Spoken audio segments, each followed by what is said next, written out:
तो मैम सबसे पहले आपको बहुत बहुत स्वागत है और बहुत बहुत बधाई। थैंक यू सो अब कैसा मच। लग रहा है रिजल्ट आने के बाद? फाइनली आप आए।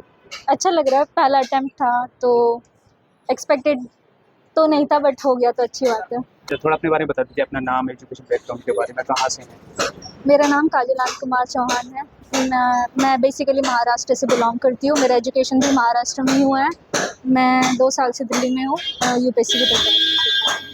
आपकी ये 2 साल से आप यूपीएससी प्रिपरेशन कर रही हैं, तो क्या आपने कभी उतार चढ़ाव आए थे, कहीं नहीं डिमोटिवेट वगैरह ऐसा कुछ हुआ? लाइक मेरी कॉलेज की एजुकेशन लाइक ऐसे कॉलेज से लाइक वो आईआईटी नहीं है, एनआईटी नहीं है, कोई एमबीबीएस की कॉलेज नहीं है, तो मुझे लग रहा था जो नॉर्मल ग्रेजुएट्स है उनके लिए बहुत हार्ड होगा कि वो क्लियर कर पाए ये एग्ज़ाम फर्स्ट अटैम्प्ट में।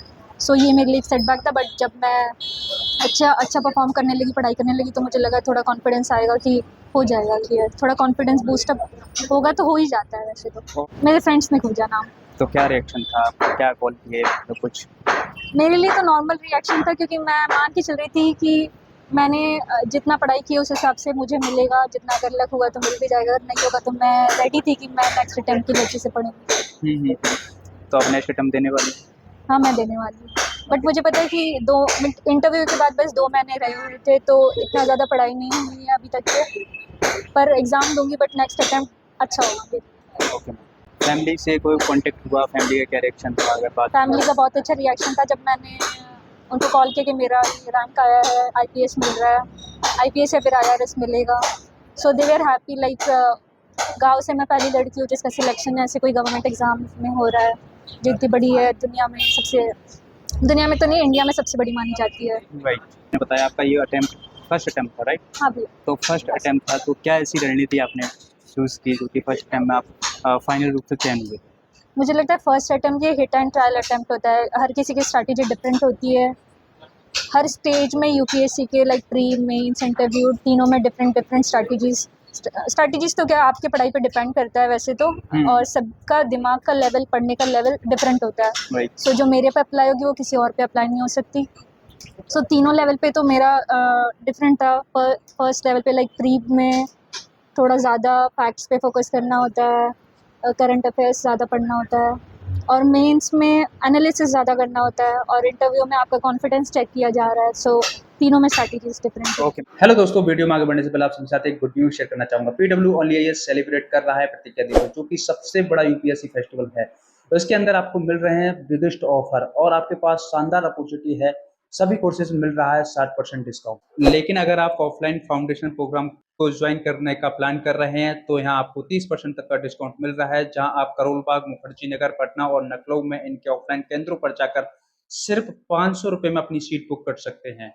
अगर आप 2026 को टारगेट कर रहे हैं तो आपके लिए संकल्प और टाइटन बैच है, जो कि संकल्प बैच हिंदी और इंग्लिश बैच है, टाइटन पूरा इंग्लिश में है, जो सिर्फ आपको मिलता है 10,499 में। पर अगर आपका टारगेट ईयर 2025 है तो आपके लिए फाउंडेशन कोर्स सिर्फ 7,999 में है, जिसमें प्रहार 2025 दोनों मीडियम के लिए है और टाइटन 2025 पूरा इंग्लिश में है।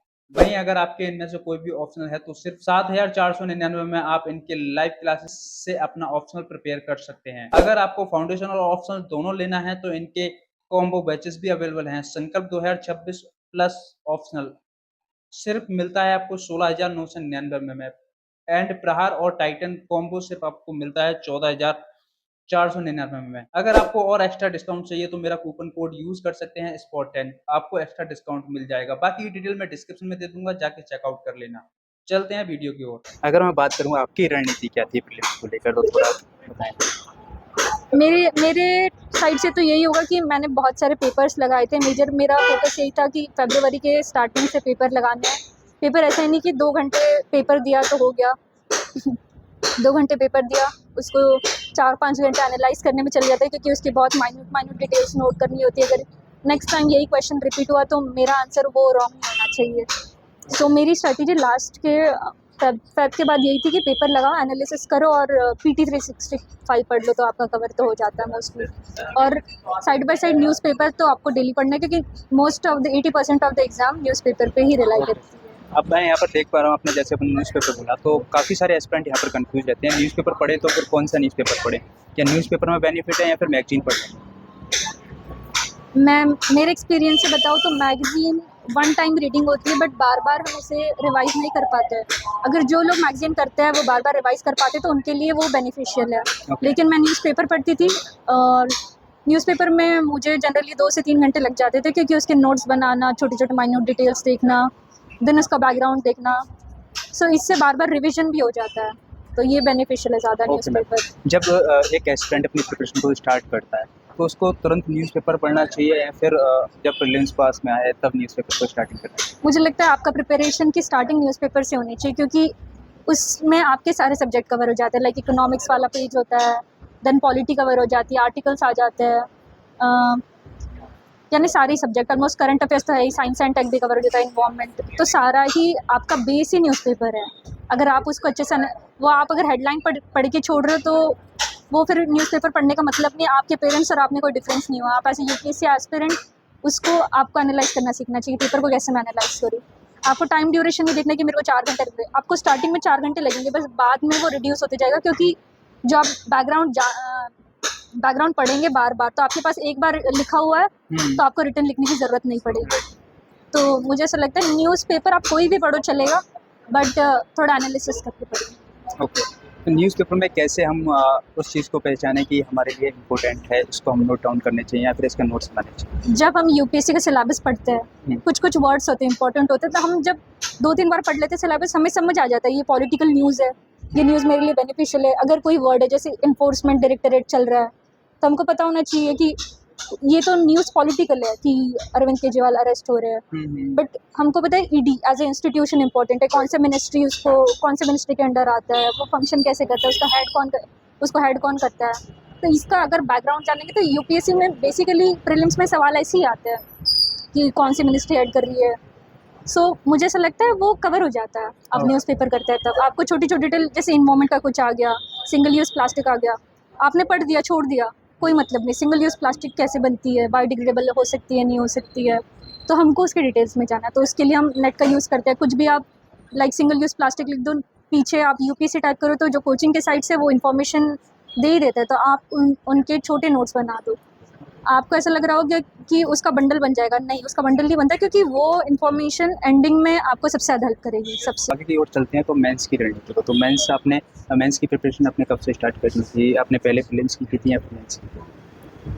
पहले तो कंबाइंड था, बाद में प्रीलिम्स ओरिएंटेड हुआ फैब से, और मैंने मेंस की तो आंसर राइटिंग होती नहीं थी जनरली, बट एक इनसाइट सिक्योर आईएएस करके इनिशिएटिव है, वहाँ पे मैं जनरली 1-2 आंसर लिख दिया करती थी, तो वो मेरे लिए हेल्पफुल था कि अपना फ्रेमवर्क कैसे बनाए मेंस के लिए। ये मैंने पहले किया था, और मैंने सोशियोलॉजी के लिए अपने ऑप्शनल के लिए एक टेस्ट सीरीज़ ज्वाइन करी थी, उससे प्री से पहले ही। ओके। तो प्री से पहले मेरी एक टेस्ट सीरीज़ फिनिश हो गई थी सोशियोलॉजी के लिए। ओके। तो आपने जैसे बताया आपका जो ऑप्शनल था सोशोलॉजी था। अब सोशली काफ़ी एस्पिरेंट सोशोलॉजी है जिनका ऑप्शनल है, तो उनके लिए क्या करना चाहिए? सोशोलॉजी को कैसे कमांड करनी चाहिए? एकदम सोशोलॉजी क्या-क्या ऑप्शन होने चाहिए? कहाँ से रिसोर्स को इकट्ठा करना चाहिए? लाइक सोशियोलॉजी के मेरी कोचिंग नहीं थी, तो मैंने ये सेल्फ प्रिपेयर किया। मैंने 11th-12th की बुक से स्टार्ट करी पहले।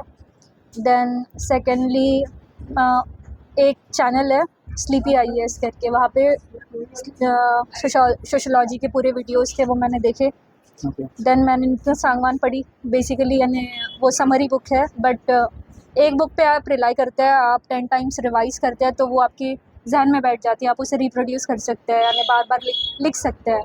सो basically mains is about writing. तो अगर आप उस टाइम फ्रेम में अपना पेपर कंप्लीट कर पा रहे हैं तो मुझे लगता है वो बेनिफिशियल होता है एग्ज़ाम के लिए। तो मेरे सोशियोलॉजी में मैंने बस ये एक बुक को बहुत बार रिवाइज किया, नितिन सांगवान को बहुत बार रिवाइज किया था, और शायद वो हो सकता है मेरे लिए रैंक लाने के लिए ज़्यादा कंट्रीब्यूट कर रहा हो। Okay ma'am. तो साथ ही साथ बात करते हैं आप थोड़े सब्जेक्ट वाइज हम बात करें तो मेंस के लिए आपने सब्जेक्ट वाइज क्या-क्या आपकी रणनीति रही? Like geography, history? मैंने ऐसा कुछ सब्जेक्ट वाइज नहीं किया था। मैंने लाइक मेंस के समय ऐसा था, प्री के समय हमने बुक्स जो पढ़े थे लक्ष्मीकांत, स्पेक्ट्रम, ये हमें रिटर्न मैंने दोबारा नहीं पढ़े, क्योंकि एनालिसिस मुझे आता था कि इस सब्जेक्ट के अंदर ऐसा ऐसा है। मैंने बस प्रीवियस ईयर क्वेश्चन बैंक थी 5 साल की, वो क्वेश्चन और आंसर पढ़े। आंसर्स पढ़ के आपको समझ आता है कि ऐसा किसी भी क्वेश्चन का फ्रेमवर्क, किसी भी क्वेश्चन को कैसे आंसर करें इस फ्रेमवर्क में। सो मैंने PYQ बुक खरीदी, PYQ पढ़ी, और एक भैया थे जिन्होंने अटेम्प्ट्स दिए हुए, इससे पहले इंटरव्यू दिया है, उनसे मैंने गाइडेंस लिया। मयंक भैया करके थे, वो ऑलरेडी टैक्स इंस्पेक्टर है, सो उनके थ्रू मुझे गाइडेंस मिला। ओके मैम, जो एस्पिरेंट 2024 की प्रिपरेशन जो एग्जाम देने वाले हैं उनके लास्ट में मैसेज क्या रहेंगे? मैं तो यही कहूँगी कि पढ़ाई करते रहिए, हार्ड वर्क करिए, हेल्दी रहिए, मेंटल स्टेबिलिटी बनाए रखिए, दोस्त ऐसे बनाएं कि वो आपकी गुरु बने जब आप इमोशनली वीक हो, क्योंकि 1.5 साल की जर्नी होती है। इस समय मेंटली डिस्टर्ब होना बहुत ज़्यादा खतरनाक हो सकता है अपने लिए भी, इसीलिए ऐसे दोस्त बनाएं जो आपको हमेशा पॉजिटिव रखे, आपको priority they, like I was having one, so I can suggest that. तो थैंक यू सो मच, आपका अपना कीमती टाइम दिया thank you so and much. All the best. Thank you.